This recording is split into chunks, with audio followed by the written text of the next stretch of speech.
So how do I maintain a problem-solving approach in the face of fairly aggressive information gathering techniques by the opponent that I'm facing?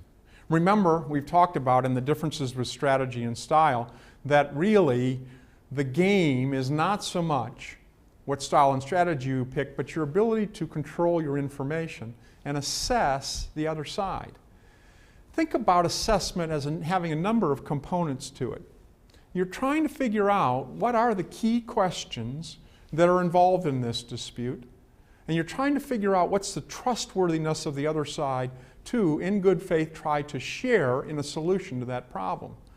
You're also trying to control your critical information, those vulnerabilities that could potentially be turned against you and used against you unfairly. And so you're controlling the timing of the information that you're exchanging.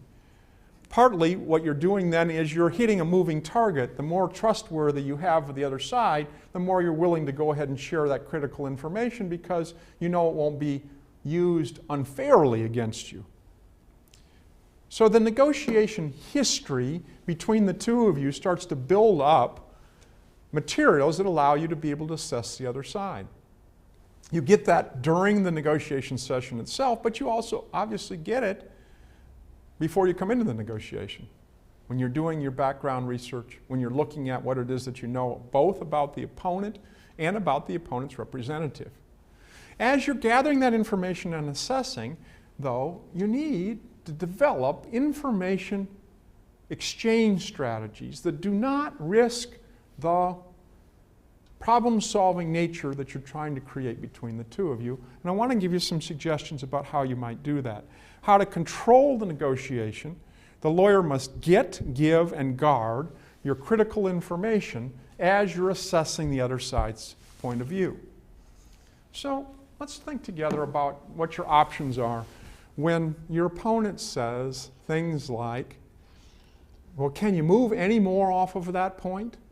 Or, is that your bottom line? Or, tough questions that ask whether or not there's any room for you to give on a particular position that you've taken. And questions that ask about vulnerable information, about whether or not, in fact, your client does have a weakness in the position when that partner in that firm that's trying to hire you says, well, let me ask you about your spouse and your family situation.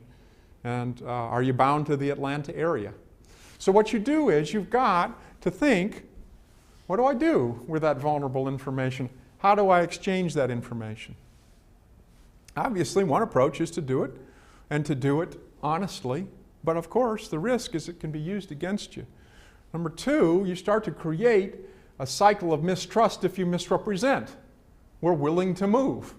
Well, that seems to be inconsistent then with what you're going to say later during the negotiation. Or you can set up a set of what I think of as socially acceptable evasions or blocks. That you decide that what you want to do is to block what the other side has to information to give, to keep the conversation going and give you more room to assess the other side and the other side's good faith.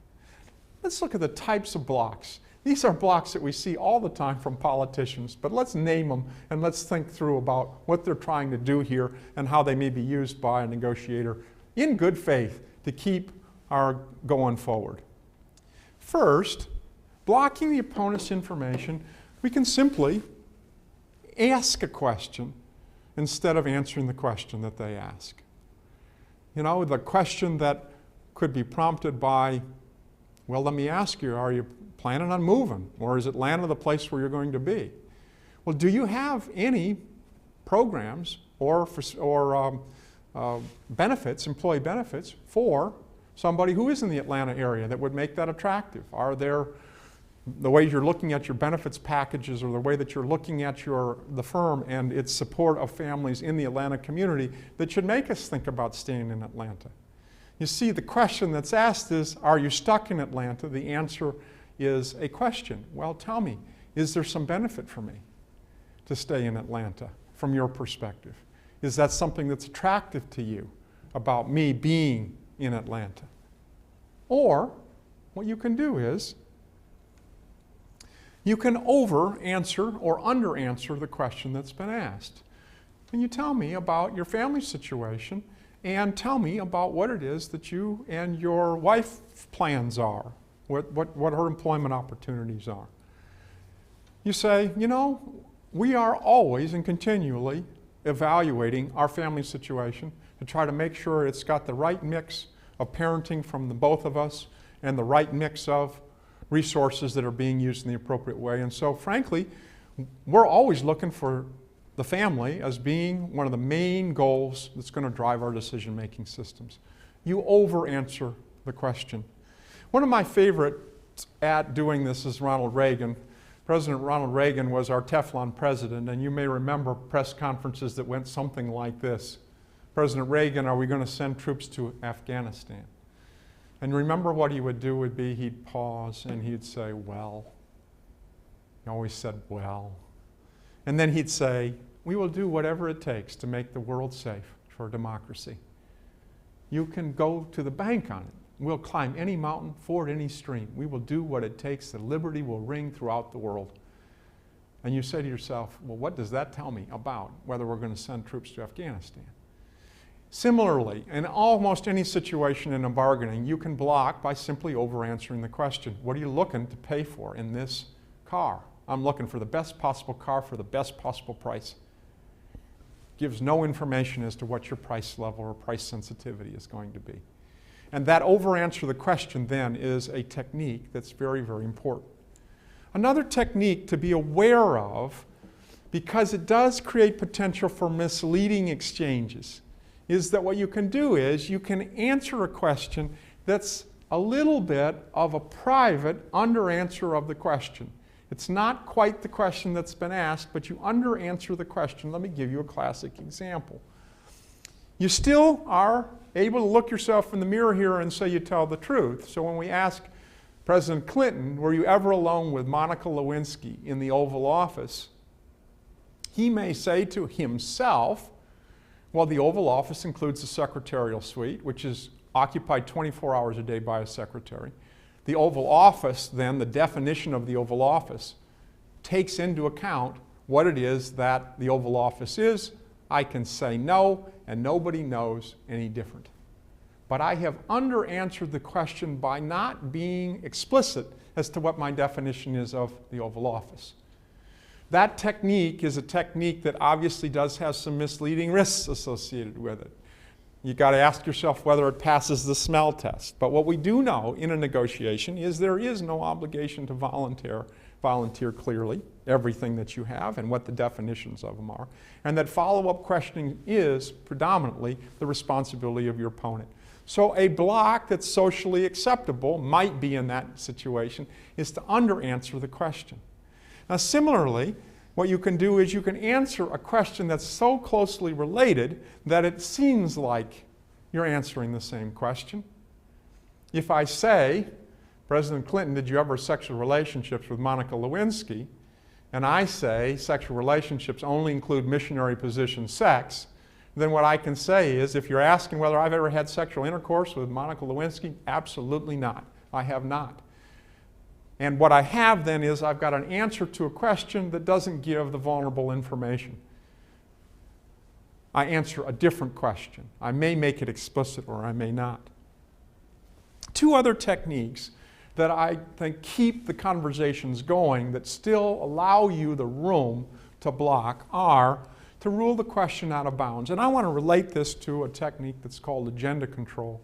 It's one, again, we see our politicians use all the time. And they simply tell us, I won't answer that question. Now they have a variety of reasons why they may not answer the question, and I would suggest you think about each one of them. I won't answer that question. It's not a fair question, number one. Number two, I'm not ready to answer that question. That the timing is not right for me to answer that question. I'm not ready to answer the question because, frankly, there's another need that's greater.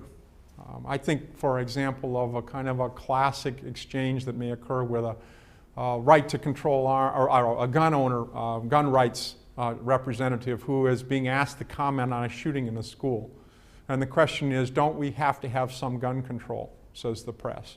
And the representative says, I don't think now is the time to talk about that, when we need to come to support and aid of the families and the people who are suffering in that school. This is not the time for us to talk about the fine points of gun control. You rule the question out of bounds by making a statement about a greater need. And frankly, it can be a confession that you're open and you're still gathering information, and we do not have enough information to be able to give you a reliable assessment. It's going to turn out to be misleading. So obviously all those press conferences where we hear folks say, we're just not ready yet. We cannot comment on that.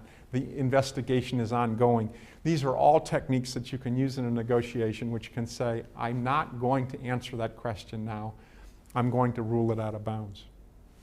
One last one that I want you to mention. It does again have these risks we've talked about before, but one socially acceptable block is to, in a sense, feign that you didn't hear the question and just ask and keep talking about something else. It's a socially acceptable way for you to go ahead and say, if you really want that, you're going to have to re-ask it, because frankly, I'm just going to not even act like the question's been asked.